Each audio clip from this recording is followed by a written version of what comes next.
अनाथ बेटा। रूपा और शेखर सरिता विहार में रहते हैं। वो अपनी जिंदगी में बेहद खुश होते हैं। दोनों का शौर्य नाम का एक बेटा भी होता है, जिस पर दोनों ही अपनी जान छिड़कते हैं। शेखर, अब तो आप शौर्य को अपनी गोद से नीचे उतार दीजिए, उसके सोने का टाइम हो रहा है। नहीं रूपा, इसे मेरे पास ही रहने दो प्लीज। मैं थोड़ी देर में इसे बिस्तर में सुला दूंगा। लेकिन कल सुबह आपकी ऑफिस में मीटिंग भी तो है ना, और इसके लिए आपको कल जल्दी भी तो निकलना होगा। जाइए, आप भी जाकर सो जाइए। क्या यार, अभी तो मेरी गोद में आया था मेरा बेटा और तुम उसे लेकर जा रही हो। बाद में कर लेना अपने बेटे से प्यार, अभी जाकर सो जाइए।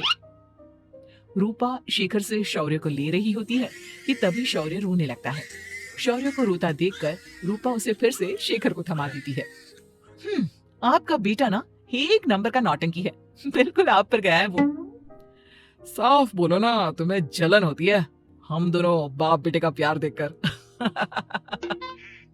पहले बड़ा तो होने दो तुम शौर्य को, फिर देखना वो सबसे ज्यादा मुझे ही प्यार करेगा।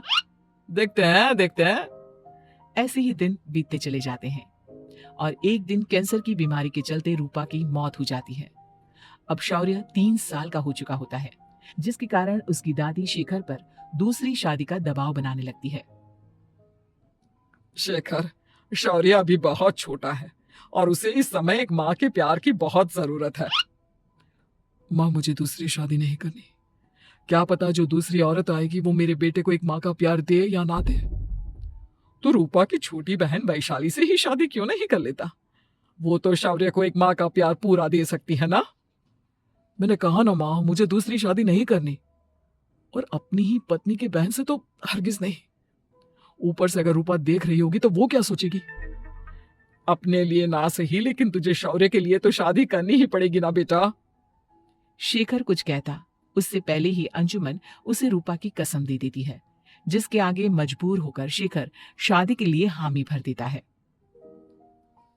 देखो वैशाली, मैंने तुमसे शादी सिर्फ अपने बच्चे के लिए की है। मैं चाहता हूं कि तुम उसे एक माँ का भरपूर प्यार दो। शौर्य, आपके साथ साथ मेरा भी कुछ लगता है। अगर आप मुझसे शादी नहीं भी करते तब भी मेरा प्यार शौर्य के लिए कभी कम या ज्यादा नहीं होता।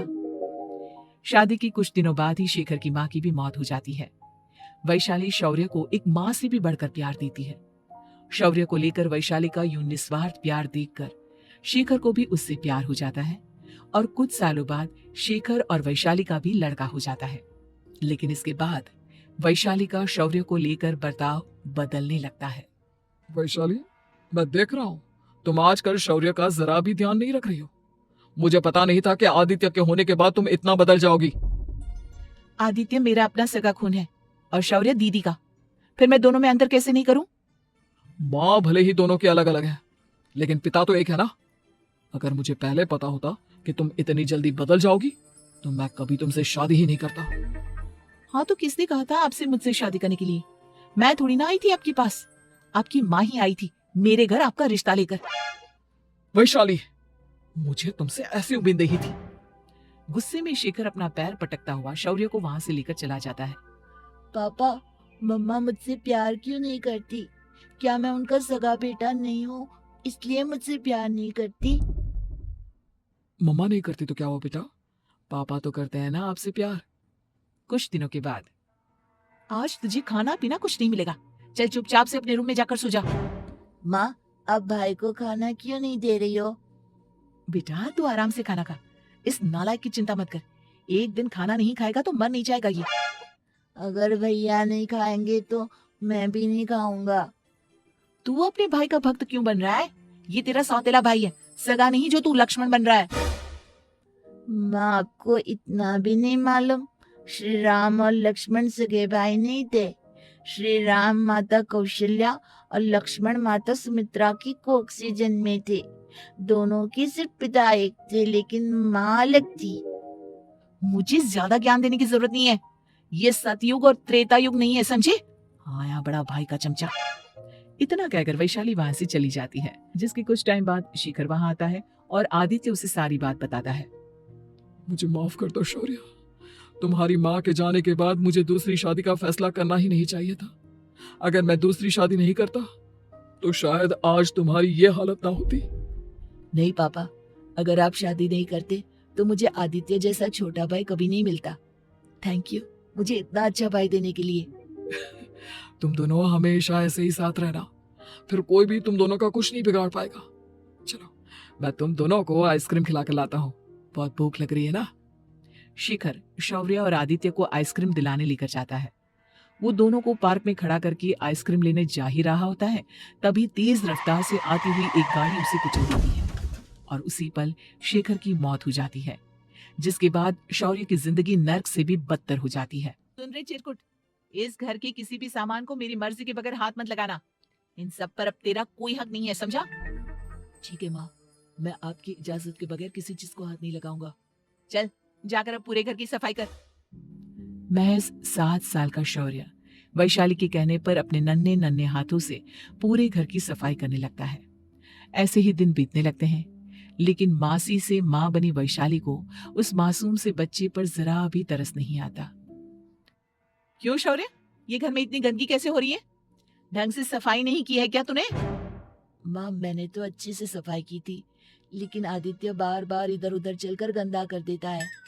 अच्छा, खुद से एक काम ढंग से नहीं होता और अपनी गलतियों का जिम्मेदार मेरे बेटे को ठहराता है। इतना कहकर वैशाली बांस का डंडा उठाकर शौर्य को जोर जोर से मारने लगती है। तभी वहां वैशाली के मायके वाले भी आ जाते हैं और उसकी सारी करतूतें देख लेते हैं। माँ मैं ऐसा क्या करूं जिससे आप मुझे भी आदित्य के जितना प्यार करोगी? बोलिए ना माँ, मेरे क्या करने से आपके अंदर मेरे लिए ममता जागेगी? वैशाली शौर्य की एक नहीं सुनती, उसके ऊपर डंडे बरसाती जाती है। हद पार होते देख वैशाली की माँ उसका हाथ पकड़ती है और जोर से उसे थप्पड़ मारती है। यही सब करने के लिए तूने दामाद जी से शादी की थी? हमने सपने में भी तुझसे ऐसी हरकत की उम्मीद नहीं की थी। तू माँ नहीं, माँ के नाम पर एक धब्बा है। बस कीजिए माँ, आदित्य की इस दुनिया में आने से पहले मैंने इसे बहुत प्यार किया था, लेकिन अब जब मेरी खुद की औलाद है तो मैं किसी और के बच्चे से प्यार क्यों करूं? अरे नालायक औरत, जिसे तू किसी और का बच्चा कह रही है, वो तेरी खुद की सगी बहन का बच्चा है। बहन है तो क्या हुआ, मेरे अपने बच्चे से बढ़कर तो नहीं हो सकता ना ये कभी। अगर यही बात थी तो तू हमें पहले बता देती, हम शौर्य को अपने साथ ले जाते। उसे इस तरह प्रताड़ित करने की क्या जरूरत थी? अगर आपको लेकर जाना है ना तो ले जाइए इसे, मैं नहीं रोकूंगी। नहीं माँ, मुझे कहीं नहीं जाना, मुझे आपके साथ ही रहना है। मैं तेरी कोई माँ बाबा नहीं हूँ, तेरी माँ मर चुकी है, समझा? अब निकल जा मेरे घर से। माँ अब बहुत गंदी हो, मुझे भी नहीं रहना आपके साथ, मैं भी भाई के साथ ही जाऊंगा। अरे तू क्यों जाएगा, तू तो मेरा सगा बेटा है, जाने दे इसे। हम यहाँ ऐश से रहेंगे, तुम्हारे पापा बहुत सारी जमीन जायदाद छोड़ गए हैं तुम्हारे लिए।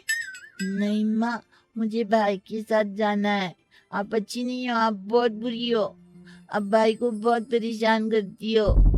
देख वैशाली, तुझसे ज्यादा समझ तो इस मासूम बच्चे में है। ये तेरे बुरे कर्मों का ही नतीजा है, जो आज तेरी सगी औलाद खुद से तुझे ठुकरा रही है।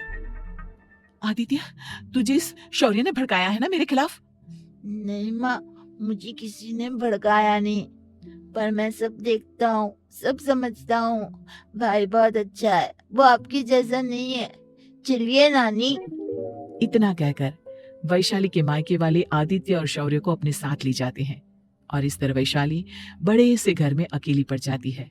2 बेटों के होते हुए भी आज उसे माँ कहकर बुलाने वाला कोई नहीं होता।